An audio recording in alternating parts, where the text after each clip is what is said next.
What does it really mean to stay human in the age of AI? In this episode, we explore the mindset shifts, ethical tensions, and trust building strategies that creatives and business owners need now more than ever. If AI can speed things up, how do we make sure it still sounds like us? In part two, we dive into tools, workflows, and how to train AI without losing your voice, values, or creative control. Welcome to the Leverage Business Podcast, where we believe business success is about working smarter, not harder, leveraging your time and expertise in ways that fit the digital age you and your clients live in today.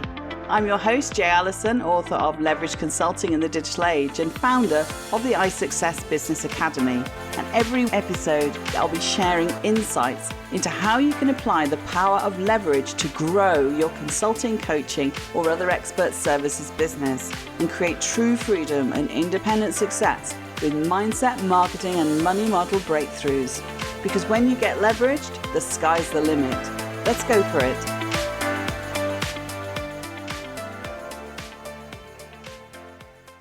Welcome back to part two of Becoming AI Resilient.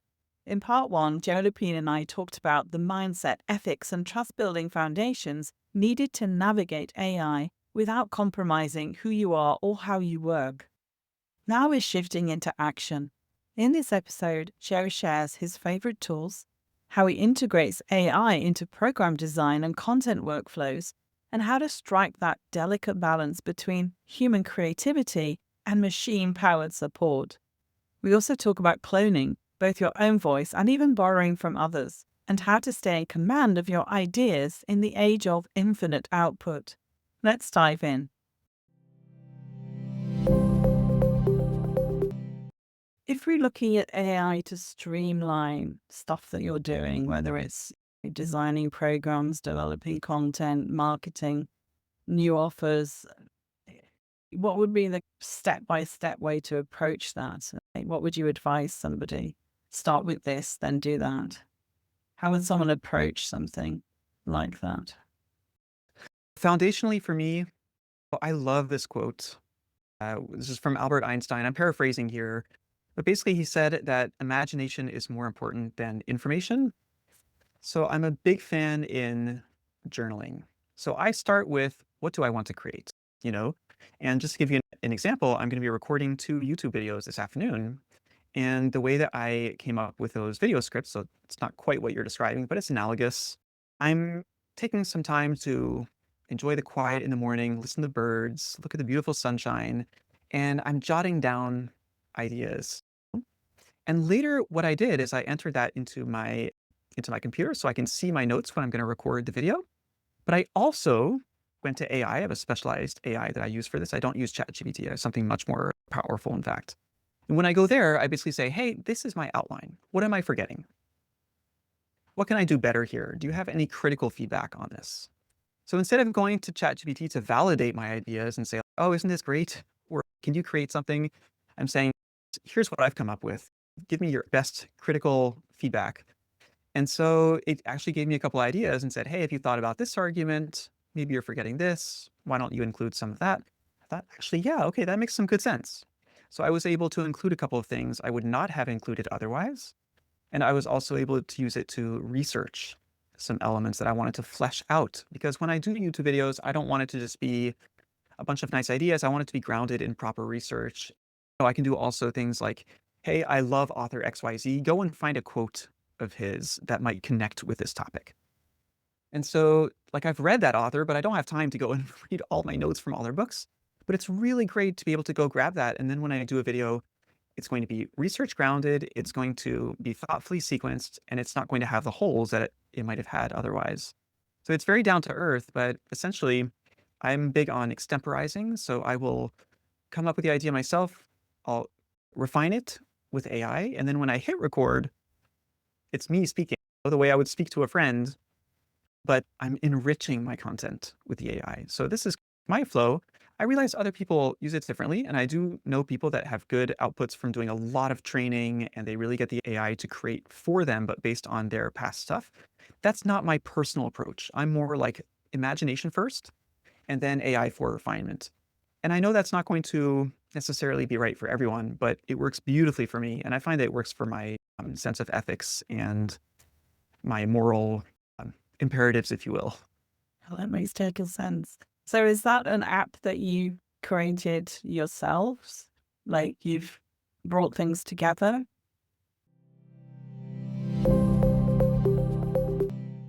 No, actually, believe it or not, the app I use, it's a clone of a business coach that I like a lot, Yeah. who's Graham Cochran. I'm a huge fan of his stuff, and I find it just resonates with me. Now, he has something like 750 YouTube videos out, so he has a lot of content, and he trained an AI, so you can go and consult it and get his perspective. I find it's non-generic, it's well done, and I don't use everything. I never use it wholesale, but I get one or two great ideas that I find that I can implement in some way. And it's so interesting because it makes me think about coaching, like coaching and AI. People who have a lot of proprietary, like they've got their IP, their Yeah. intellectual property, they can train an AI and then scale further. So it's very interesting that it almost looks like there's like a tipping point. Like for Graham, this is a winning technology. It's growing his business, it's growing his impact. It's not diminishing his bottom line because there's still people that will want one-on-one VIP days and things like that with him. But I'm not against using a business coach AI if it can give you unique insights that you find align with your brand. And even if you use 5% of it, but that 5% is genuinely useful and brings you further, I think that it's absolutely a win. So that's why I use this AI app.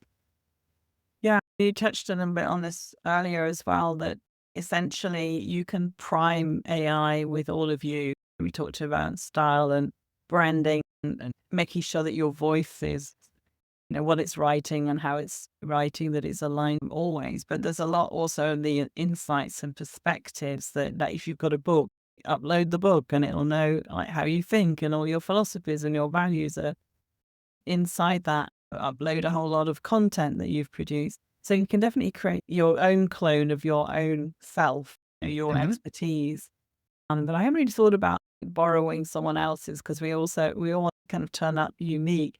But actually, when you think about it, there isn't a lot of unique. We build on and scaffold on top of other things and other mentors that we've had in the past. I've got hundreds of quotes in my first book, Leverage Consulting, because these people have influenced my thinking and my philosophies and my approaches to things. And you take the best and leave the rest, right? And so that's what you want to teach your AI to do as well, is like, these are the things that I care about. These are the way that I think. Um, so I'm quite curious as to cloning someone else versus, as you said, shaping it for yourself, and like, where's the beginning and the middle and the end of that? Can you unpack that a little bit?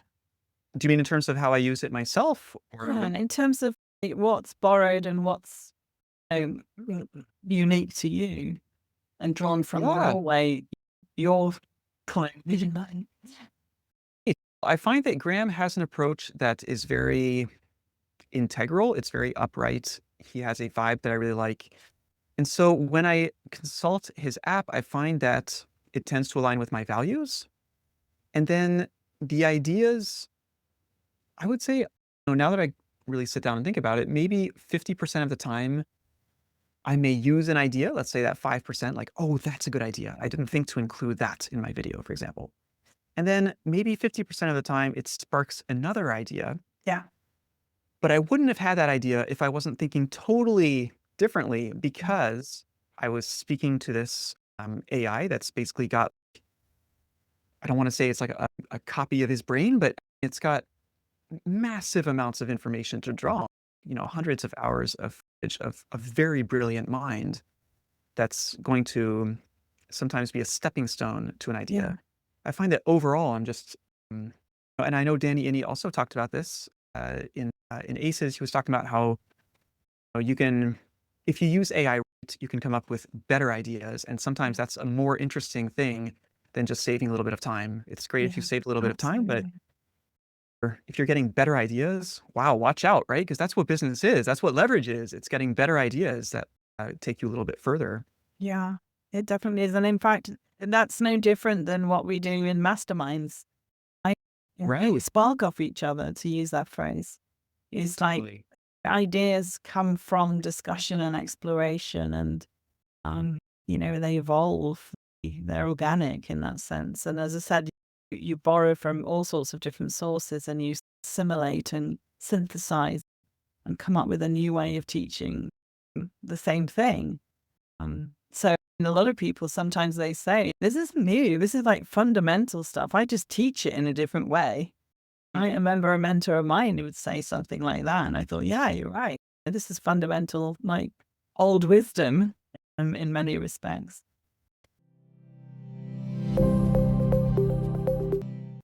I've got a couple of other questions. I mean, one is, and again, we've touched on these things, but just the question around what's a capability or a mindset that you believe every business owner should adopt in the next 12 months, say, to stay relevant? Because your book's all about resilience and that's all about staying current, staying relevant.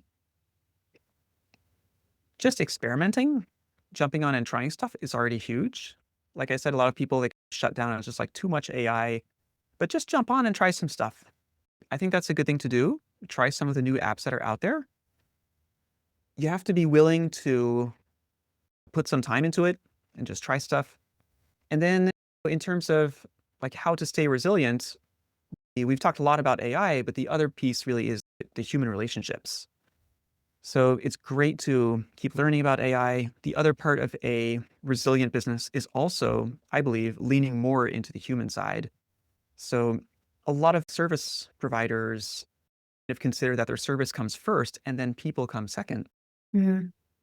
So I often find myself reminding people that I coach that, hey, or better yet, I'll ask them a question. Questions are usually better. And I'll say something like, have you ever stopped to think how much business you've gotten from relationships compared to just saying, I offer XYZ? So there's building on AI and improving our thought processes with AI and our offers and all that. But then the other thing is really upping our game with human relationships. And that's a lot of what I talk about in AI Resilient. The bulk of the book is about building trust. Yeah. And this is, again, a place where AI, I think, really falls short. Let's take the book, right? I'm sure you had your book cover professionally designed, as did I. And so when I had it designed, I could have gone to AI, but I went to a human who knows, how large your name should be on a business book, for example. That's important because that's what's going to get clicks and sales. And so you want someone who masters the psychology behind the type of book that you're creating to maximize your impact. And I'm so glad I hired a human. Of course, I could have done everything for free with AI. Even when I went up to KDP, when you upload your book, it now says automatically generate your cover with AI. Right?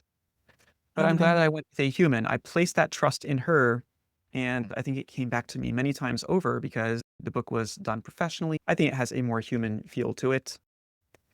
I teach people you want to build trust with your clients so that they hire you. And the corollary to that is that we, as entrepreneurs, service providers, coaches, we should also be hiring humans, right? So I'm hiring humans for all the critical things in my business. I have a number of people that I turn to for different things. And so, yes, I've got my AI to help me take my thinking further, but that doesn't mean I don't need a coach. I still need a coach to help me strategize. And so it's trust cuts both ways. It's like we want people to trust us. We want to develop relationships. I think it's also good for us to continue to hire humans for mission critical, image sensitive, core things that will define our business. I was going to say sense checking and also looking across things. But of course, AIs, they do that pretty well too. But they don't read between the lines in the way that a human can. They don't get into empathy and some of those emotionally intelligent areas. You said something a while back about service first, people second, and actually switching that. And we talk obviously in business strategy about lifetime customer value as if it's a monetary thing. But it is all about building trust. And to do that, you've still got to have the relationship building. Sure, they can write you the emails in your style and it feels very personal. But there's something between the lines, I think, that whether that will evolve and get filled in, I don't know. But I think that's where we're still in command of that element. I would agree. And if we want to take another down to earth example, the editor, right? I could have just gone to ChatGPT and said, edit my book one chapter at a time. But because I hired a human that I trusted, not only did she do a great job with the editing, but she asked me difficult questions. She said things like, don't you think you should maybe talk about this in this other chapter? Have you considered that you already talked about this at length here? Have you looked at the word counts over across like chapter 3 and 7? It's like we want to have some consistency. So the kinds of questions she was asking as well came from sense making, from genuinely understanding the text. And so definitely, I think that if you want to get a good book published, you need a human editor. I don't see that changing. There are a lot of people writing with ChatGPT, people editing with ChatGPT. Kind of like, what are we doing here? If you want to just flood the market with ChatGPT books, you can try to do that. But if you want quality, you still need to have a human take a look at it and give you a human perspective. And that exchange of points of view, I didn't agree with 100% of what my editor said. I might have agreed on 97%. A few things I was like, no, I think this should be this way, or okay, I'll tweak it, but I want this other thing instead. But that's constructive dialogue, and that's what makes the book that publication quality and not just some AI generated thing that's out there sitting on a shelf, a digital shelf somewhere. Yeah. If we have more time, I'd love to play devil's advocate on that, because it's evolving so much that you feel that at some point there would be. And I think that's part of what you're pushing back on, saying, no, there'll always be this other thing. So I would say to people, go read the book, because the devil's in the detail. I can play devil's advocate all I like, but people are going to make their own decisions. But knowing that the capability and the partnership with AI is continually evolving, and you have to keep playing, as you said, you have to keep exploring and go with it rather than trying to fight with it.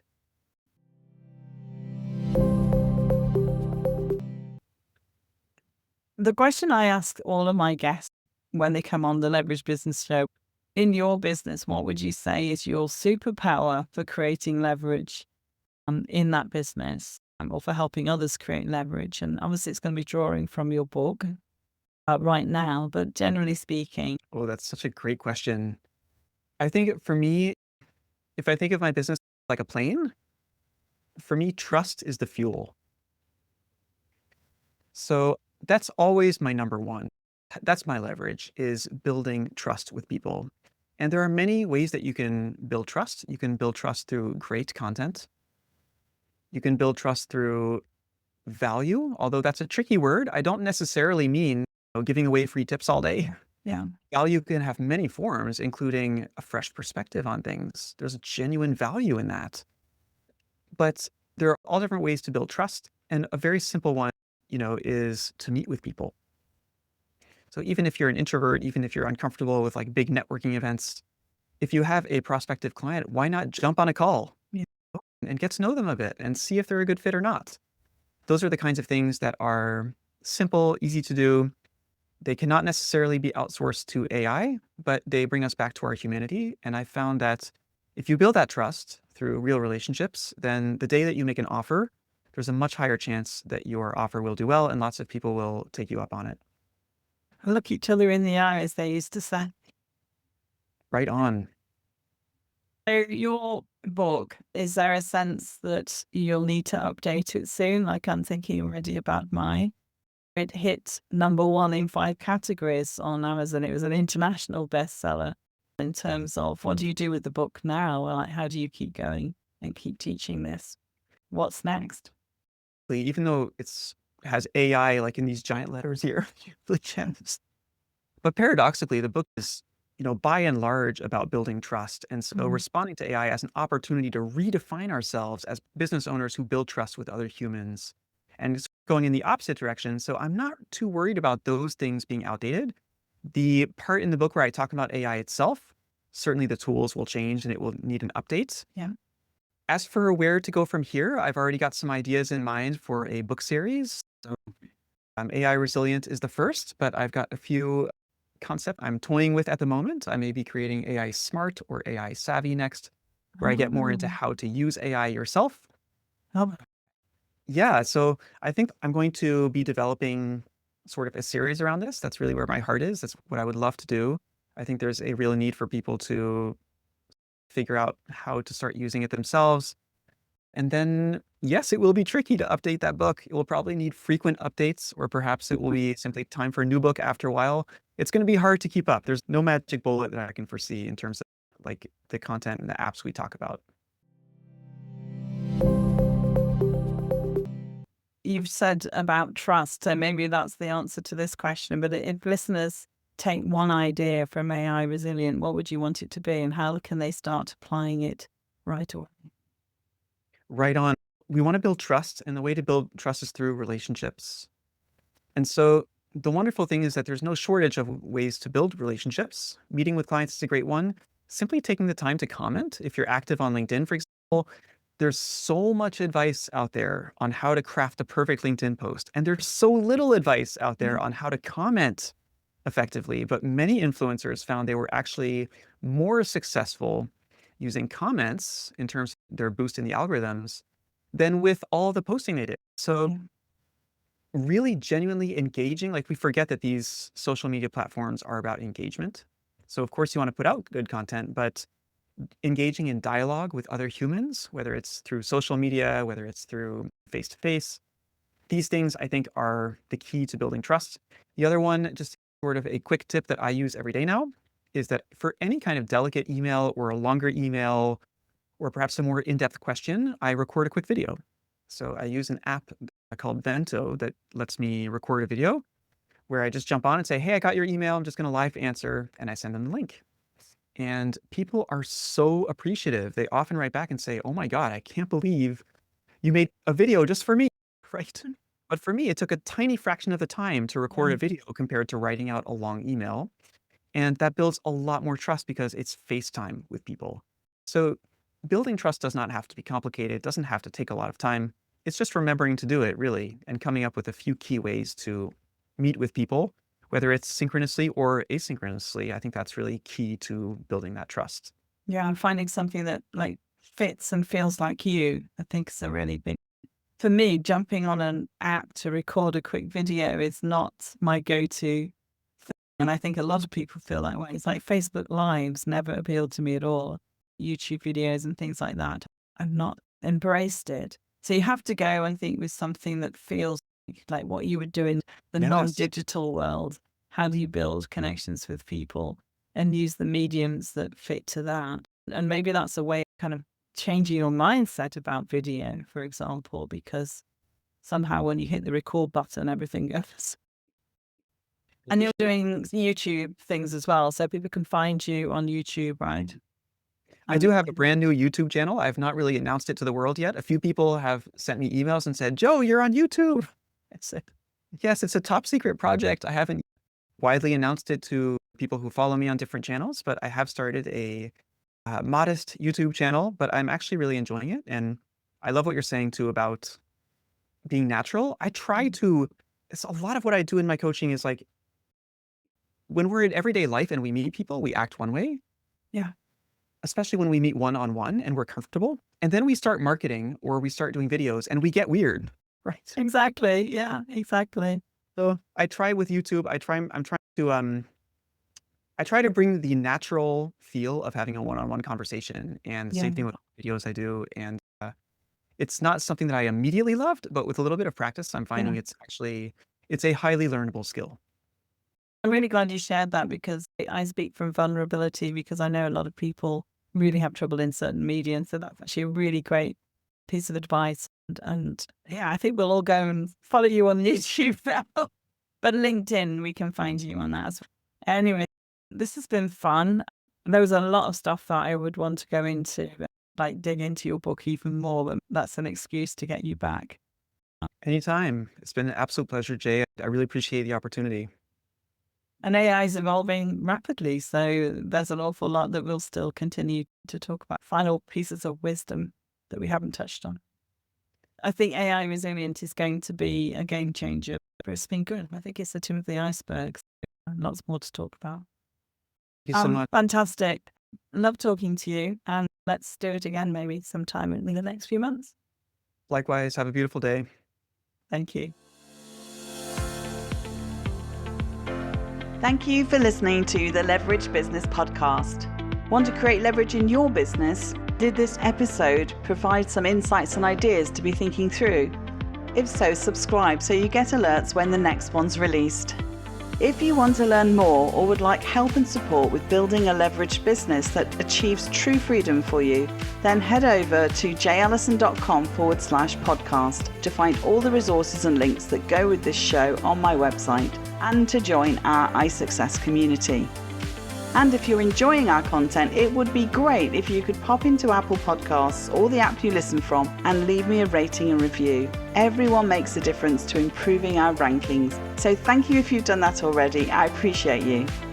So hey, that's it. Thank you for listening. I hope you've loved this episode and have some great takeaways to be thinking through.